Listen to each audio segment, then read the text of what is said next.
रुपया अपना बहुत बहुत प्रणाम बा, आशीर्वाद के कामना बा। पटवारू ड्राइवर छंगीपुर से 50 रुपया दे के आशीर्वाद दे वाली बहुत बहुत प्रणाम बा। लेकिन संकेत बा माई साक्षात दर्शन देहली को ए धरती पर अवतार लेके आईली को जब असुरन के अत्याचार बढ़ गई। कैसे कोई के यनेतिया रे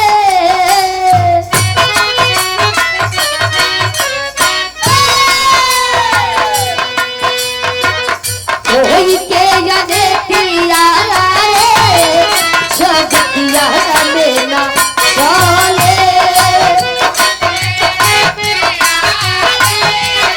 जगतिया लेना चले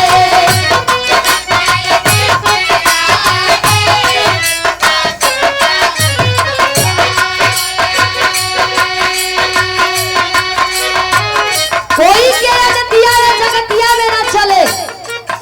असुर महिषासुर अनेक करे लगल बरपा के भगवान भोलेनाथ से और तो और वही भोलेनाथ से बर पौले रहल रावण भी। मर्यादा पुरुषोत्तम भगवान राम जी के सामने टिक ना पैलन। 10 शीश महिला के बावजूद भी, इतना प्रकांड विद्वान महिला के बावजूद भी इस साबित हो गई कि धर्म कबो पराजय हो ना सकेला, धर्म का हमेशा विजय भइल बा। कैसे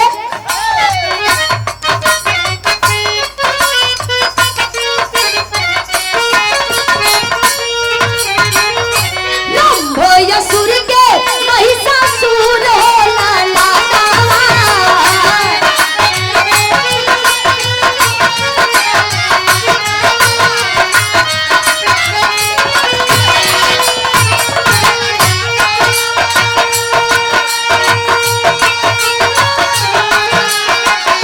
सूझी विधाना से कवले वरदाना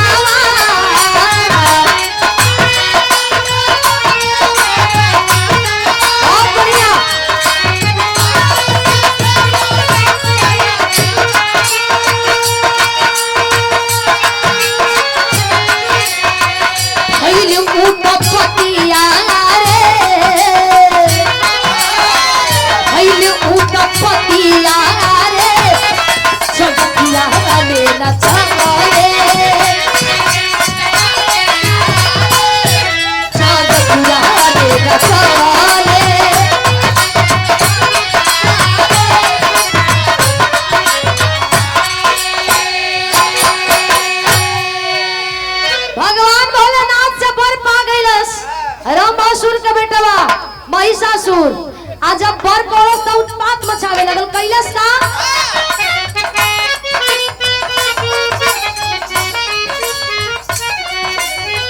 सेना लेके कैलाश कहाँ लेके गई?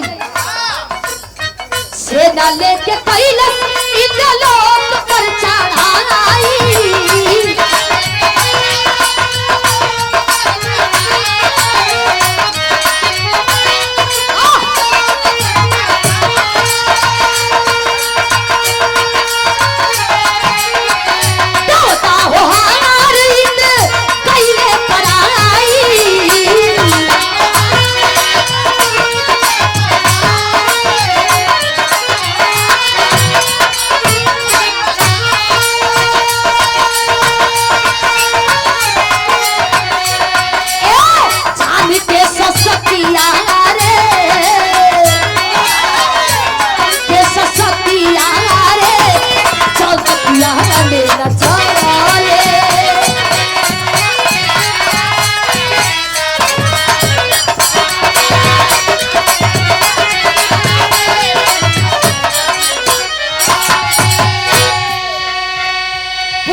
इंद्रदेव पर जब चढ़ाई करस तई हो भागे लगल।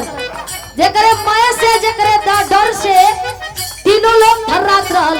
ई महिषासुर से ही नहीं बल्कि रावण भी वही में एगो राक्षस रहल जेकरा से तीनों लोग थर्रात रहल।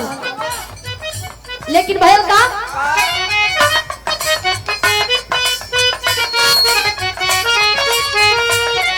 हो शिव साथे देव कुलैले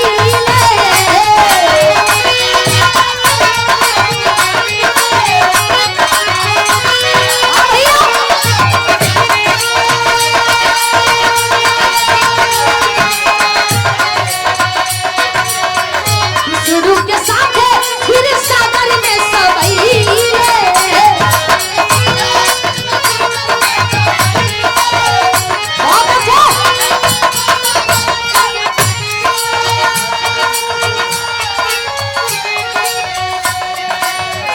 कैले विदितिया रे कैले विदितिया रे छबिया में न छोड़े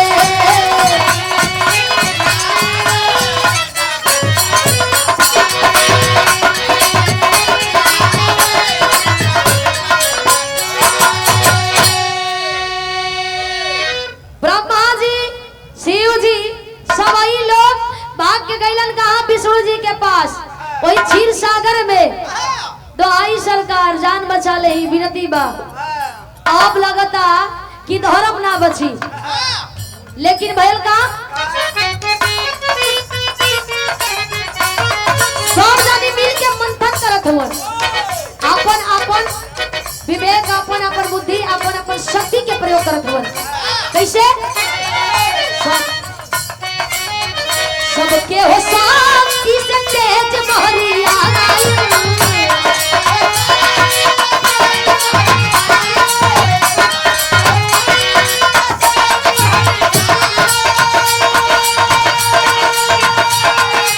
सबका शक्ति से ऊंचा उत्पन्न पहले शक्ति उत्पन्न पहली का आदि शक्ति रण चंडी के शक्ति रण चंडी के सबनाई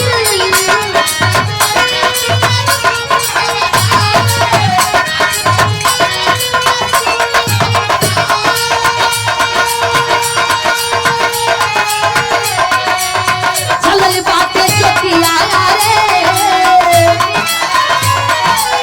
चलल बाटे चोटिया रे चोटिया में ना जाए यो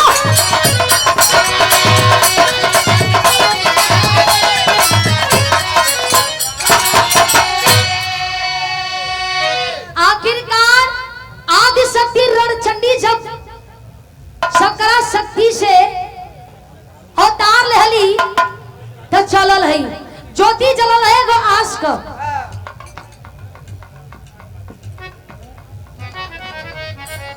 काठी रोड जंगीपुर आशीर्वाद देले बनी ये एक सच्चा बहुत बहुत प्रणाम बा आशीर्वाद के कामना बा देवता लोग कलन की आदि शक्ति के अब कैसे भेजल जाओ लड़ाई में लड़े खातिर के का खाली हाथे जाइए निहत्था जाइए असुरन से लड़े के हो ए जो थोन का अस्त्र शस्त्र देव सब मिल के सजैले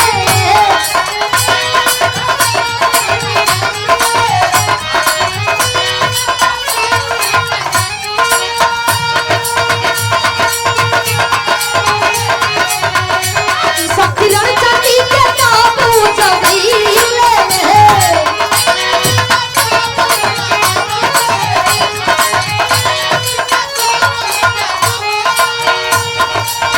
सब जानी कोई कटार देखा कोई तलवार देखा आपन आपन शस्त्र निकाल निकाल देखो कलल्ला जात हो तो सुरन के पद का क्या बात आई तोहरी कर सकेलू दूसर ना कर सकेला माई चलल है आ जब केस बिखरल हो अष्टभुजी जब चलल है माई भवानी दुर्गा त करत का है लाली लाली अखिया रे लाली लाली अखिया रे अखिया में ना चले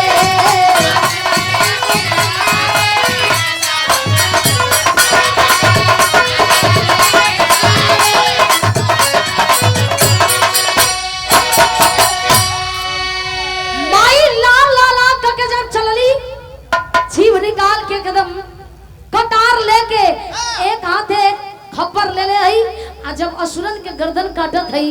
तो गर्दनिया में माला पहिरत जात है और रक्त वह रोक के पी जात है ताकि न धरती पर गिरी तो फिर दोबारा असुर पैदा हुई। काहे कि एक बूंद रक्त गिरी तो ना जाने कितना असुर जन्म ले ली है।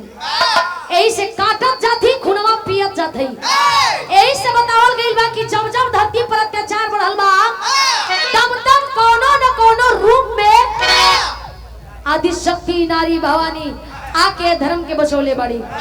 आखिरी भाव बका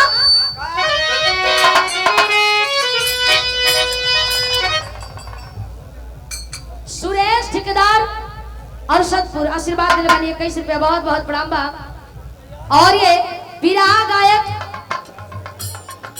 स्वर्गीय चतीराम पासी कवि अनुज पासी अपने गुरु जी की ओर से आशीर्वाद आई बाई 50 रुपया बहुत बहुत प्रणाम बा। आखिरी भाव होता भक्तुआ छे वर्णन में असुर मारल गईले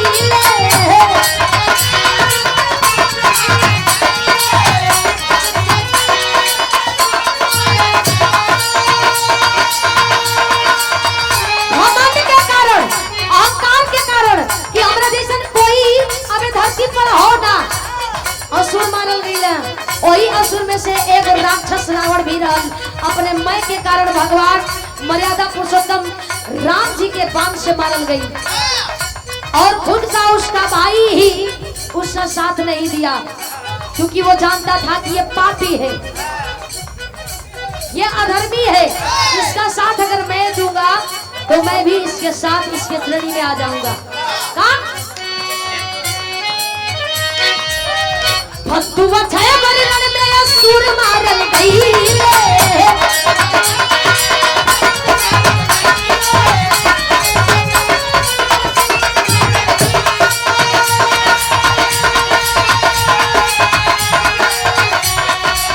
राम दयालु के दर के बाद होल सईले